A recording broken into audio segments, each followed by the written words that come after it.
17ನೇ ತಾರೀಕು ಇಲ್ಲ, ಎಲ್ಲ ಸಚಿವರಿಲ್ಲ. ಜೈ ಹಾಕೊಂಡ್ರು 17ನೇ ತಾರೀಕು ಕೇಂದ್ರ ಸರ್ಕಾರದ ವಿಧಾನ, ಕೇಂದ್ರ ಸರ್ಕಾರದ ಬೆಲೆ ಏರಿಕೆಯಿಂದ ಎಲ್ಲ ಕಡೆ ಬೆಲೆ ಏರಿಕೆಗಳು ಜಾಸ್ತಿ ಆಗಿದೆ. ಅದರ ವಿರುದ್ಧ ಬೆಲೆ ಏರಿಕೆಯನ್ನ ಜನರ ಆಕ್ರೋಶವನ್ನು ವ್ಯಕ್ತಪಡಿಸ್ತಾ ಇದ್ದೇವೆ.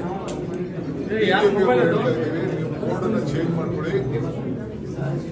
ಬೋರ್ಡನ್ನು ಬಿಜೆಪಿ ಸರ್ಕಾರದ ವಿರುದ್ಧ ನಮ್ಮ ಜನ ಆಕ್ರೋಶ ಅಂತೇಳಿ ಬೋರ್ಡ್ ಬದಲಾವಣೆ ಮಾಡ್ತೀವಿ ಅಂತೇಳಿ ನಾನು ಅಶೋಕ್ಗೆ ಮತ್ತು ಆ ಪಕ್ಷದ ಅಧ್ಯಕ್ಷರು ವಿಜೇಂದ್ರ ಅವರಿಗೆ ಮನವಿ ಮಾಡ್ತಾ ಇದ್ದೀನಿ.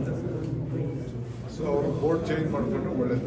ಯಾಕೆಂದ್ರೆ ಇರೋ ಸತ್ಯಾಂಶ, ಆವತ್ತಿನ ಬೆಲೆ ಏನಿತ್ತು ಮೋದಿ ಸರ್ಕಾರ ಬಂದಾಗ ಇವತ್ತು ಬೆಲೆ ಏನಿದೆ ಅನ್ನೋದ್ರಿಂದ ಇದನ್ನೆಲ್ಲ ತಡೆಗಟ್ಟಬೇಕು ಅಂತಾನೆ ನಾವು 5 ಗ್ಯಾರಂಟಿಗಳು ಕೊಟ್ಟಿದ್ದು.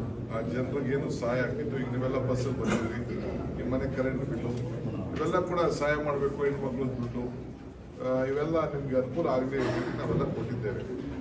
ಸೊ ಅದಕ್ಕೋಸ್ಕರನೇ ಈ ಬೆಲೆ ಏರಿಕೆಯಿಂದಲೇ ನಾವು ಈ 5 ಗ್ಯಾರಂಟಿಗಳನ್ನ ಈ ರಾಜ್ಯದಿಂದ ಜನರಿಗೆ ತಿಳಿಸಲಿಕ್ಕೆ ಮತ್ತು ಏನು ನಿಮಗೆ ಕೇಂದ್ರ ಸರ್ಕಾರದ ಎಲ್ಲ ಪದಾರ್ಥಗಳನ್ನ ಬೆಲೆ ಏರಿಕೆ ಆಗಲಿಕ್ಕೆ ಕಾರಣ ಅನ್ನೋದನ್ನ ಮನವರಿಕೆ ಮಾಡಬೇಕು.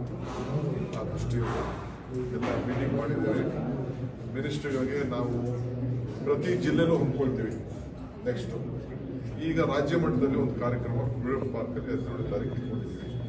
10 ಗಂಟೆ 10 ಗಂಟೆಗೆ ಪ್ರಾರಂಭ ಮಾಡ್ತೀವಿ.